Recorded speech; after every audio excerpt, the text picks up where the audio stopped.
khu karaoke đó là khu chỉ to đi.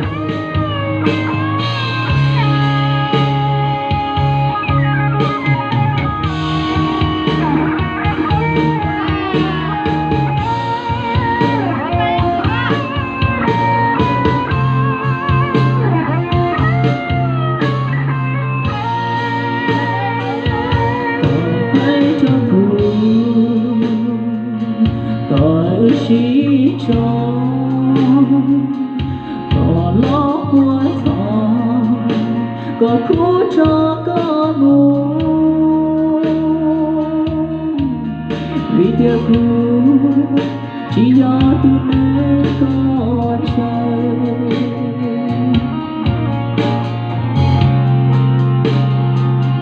thọ xa hay tìm có cho thu lại chỉ có nhua tàu luôn để gió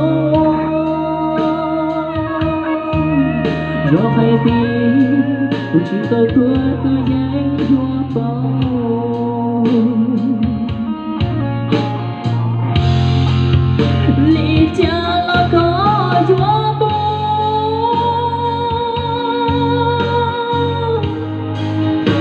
chỉ ta lót lên để cho có buồn giờ trao ít nụ trà cụ trà xéo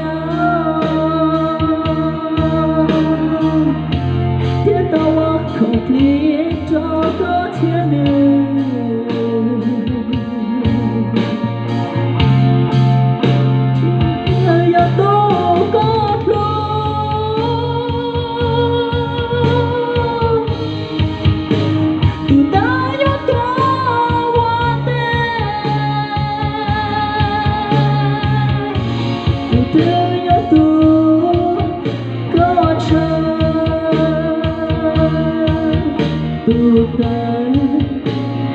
để yêu mu đã tên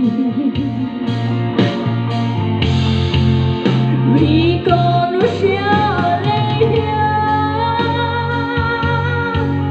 Tao chỉ thêm cô chỉ nhau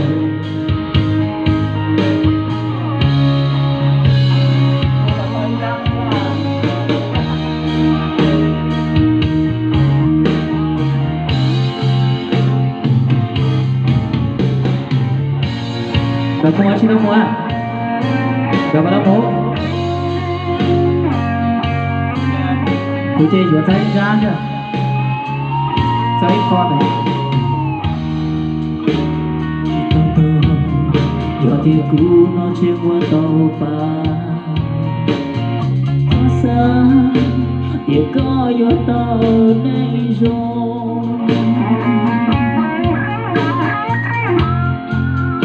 Lý cha là có gió buồn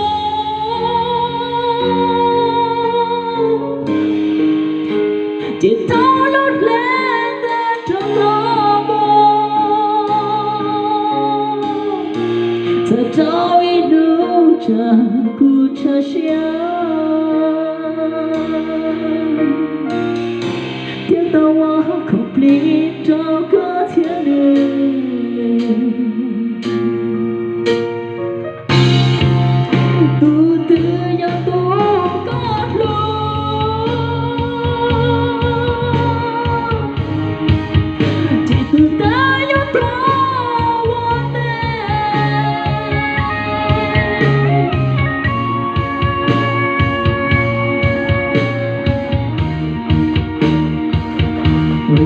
Eat jazz.